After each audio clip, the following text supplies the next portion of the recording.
I feel like I've always known what I've wanted to be since I was a child, as long as I remember myself. I'm an only child, contemplative, a lot of time on my own.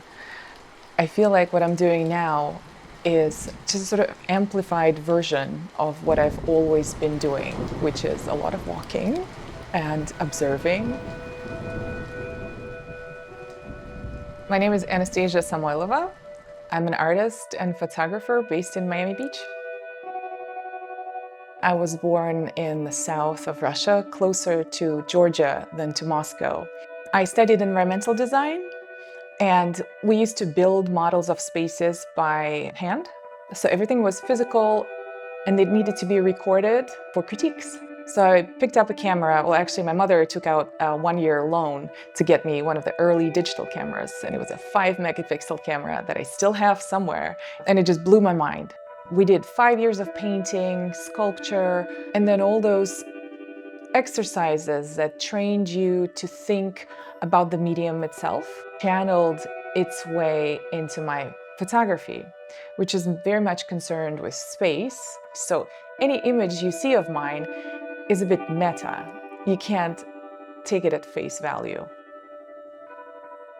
There were many transitions in my life. The transition from a small town in southern Russia, where I knew everybody, and then again coming to Miami is another major shift. Arriving in Miami in 2016 and starting to explore the city by foot confirmed all of my suspicions about the idea of a construct of a place. And my entire life has been the analysis and reconsideration of various constructs.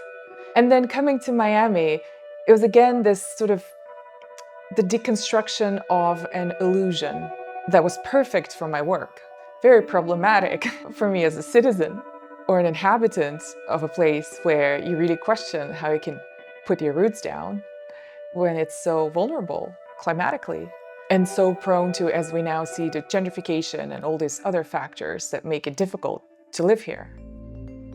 I pack many layers into my images, and they're meant for slower visual consumption. So that's a very deliberate act on my behalf, a gesture and of an approach to allow these spaces and the people an ability to express themselves.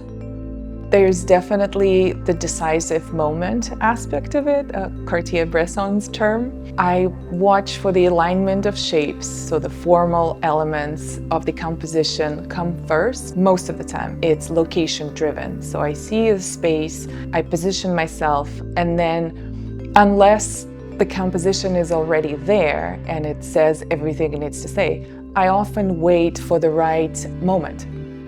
It's much slower than a typical street photographer. They're more of a haiku to a quick-paced poem.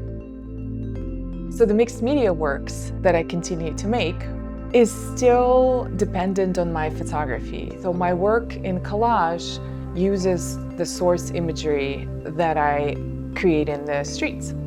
But what the painting and mixed media allows me to do is to bring it back to how I remember the scene, but then paint allows to take it even further away from that highly descriptive quality that photography has.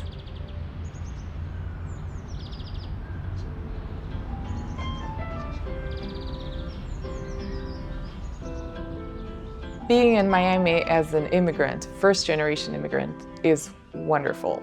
I'm one of everybody with an accent. It's easy to blend in that way. I don't believe Miami is a melting pot. We haven't all congealed. We're all very different. But there's a shared understanding of what it means to be a first-generation immigrant. I found my community here somehow. And it's not like I'm feeling in this deep feeling of belonging.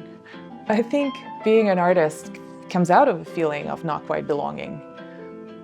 Here in Miami, having people come from similar catastrophic governments and situations, there's this shared trauma that is very healing, and so much beauty comes out of shared trauma. And that's what I love Miami for, first and foremost. And then It's the landscape. It's the truly sublime natural landscape that looks and feels like it can take over any minute. Here, it certainly feels like this can all be just wiped out in an instant. And that makes you question why we're here.